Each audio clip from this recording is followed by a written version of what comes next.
We're going to be talking about one of the most influential people, one of the most talented people that's ever existed on planet Earth. We're going to be talking about Jackie Chan today. Just going through some collectibles I've got and some of my favourite memories and quotes from Jackie Chan and things like that. Well, let's just get right into it. I think there's 2 or 3 instances where I very first became aware of Jackie Chan, and I can't quite remember the order. I'm pretty sure Cannonball Run must have been one of the very first things, because I remember my dad getting it on Cinema Club, when these cheap videos you could get, and obviously Jackie Chan was in that. But the major one was, there used to be a TV series on in the UK called The Incredibly Strange Film Show, and Son of the Incredibly Strange Film Show. It was presented by Jonathan Ross, and it was dead cool. They used to interview people like Sam Raimi and people who'd worked with Ed Wood. And on this one particular episode, they were focusing completely on Jackie Chan. And this was on in 1989. And there's a really amazing quote, and I'll just look at it right now, but it's, like I say, it's from the 80s. And Jackie Chan was saying how long he was going to keep making action films for. How much longer can you keep doing this film? I think 3 more years, or 4 more years. And what was really incredible about that, though, is the fact that, like I say, it was all those years ago when he said, oh, I'm just going to go and do it for another 3 or 4 years. And this year, there's actually a film coming out, an action film where it's made with Johnny Knoxville. And I can't believe, like, you've got like the 90s and the 2000s, like, in 2016, and like I say, he's still making action films all those years later. So that's pretty funny. But talk about like the origins of my history with Jackie Chan. This is The Young Master. This is one of the very first videos I ever got, and in fact, I don't know how many geeks do this, but I know this wasn't the original version of the one that I got. And the reason I know this is because I've left the price on. And this price was from a second-hand shop that used to sell loads and loads of cool VHS, but this is, like I say, one of the very first sell-through videos I brought, and one of the very first Jackie Chan films I brought. But the most amazing thing about this film, though, made me realise how much I hate dubbing in films. It just like, oh, it just makes me so much want the original Cantonese version and stuff like that, and not like some pretentious film snob way.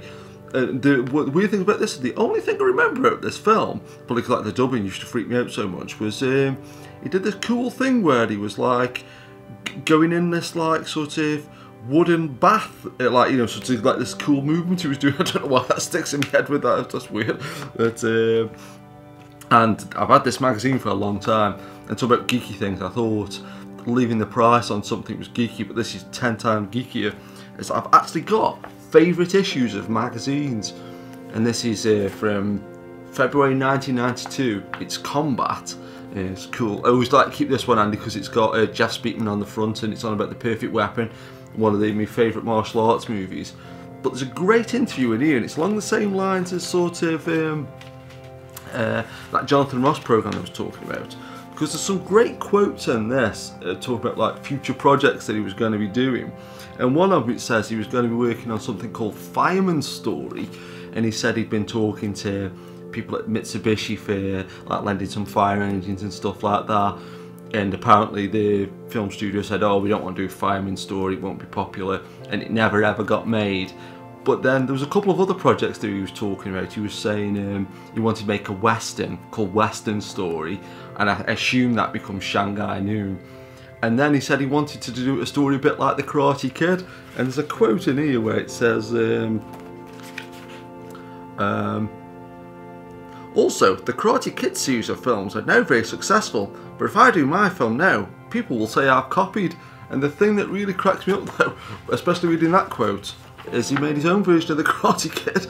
So I was like, that's pretty funny. But oh, and there's another great quote here as well. Was it? He thought the 3 or 4 years in the film business, action business, was getting. It was a funny quote. But this is one. It says, "I never used to think about the future.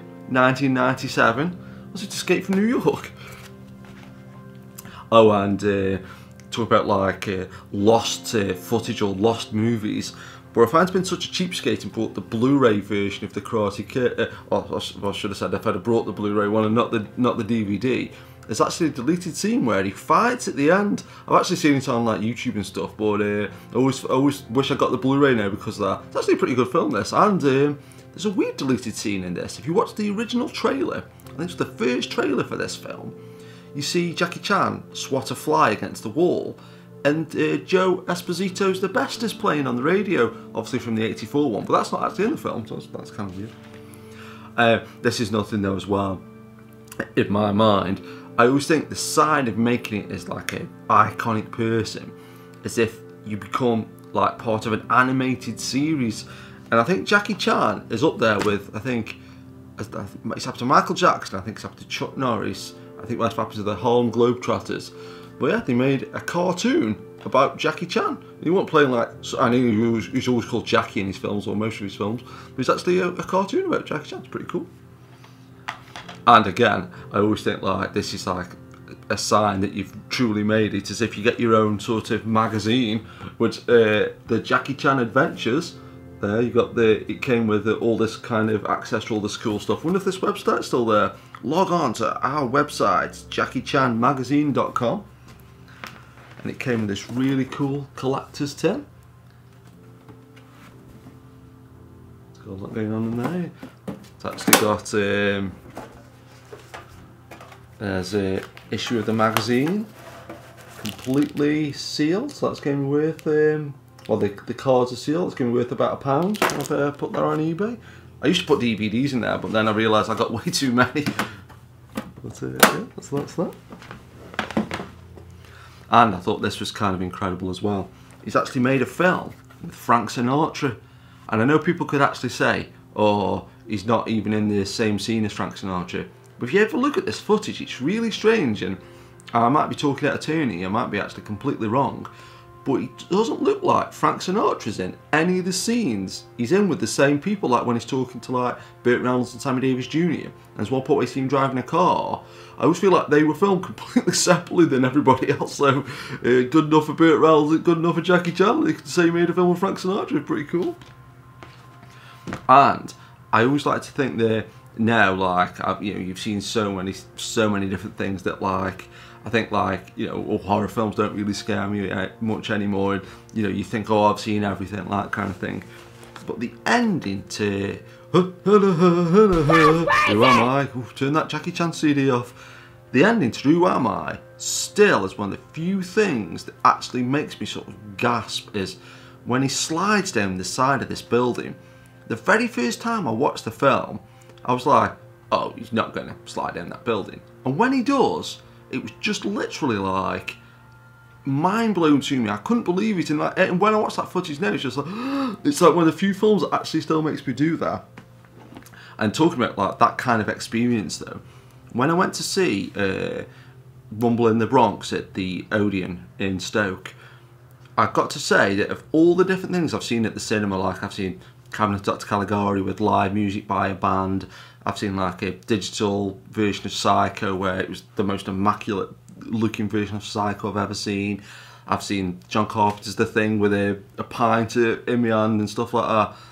But going to see Rumble in the Bronx was such a magical experience. It was like the audience was like, you could tell, really getting into it, and I hadn't seen a film like that for quite a bit, and it was like, oh my god. So it was like, just like you say, just that right time, such an antidote to sort of all the CGI movies and things like that.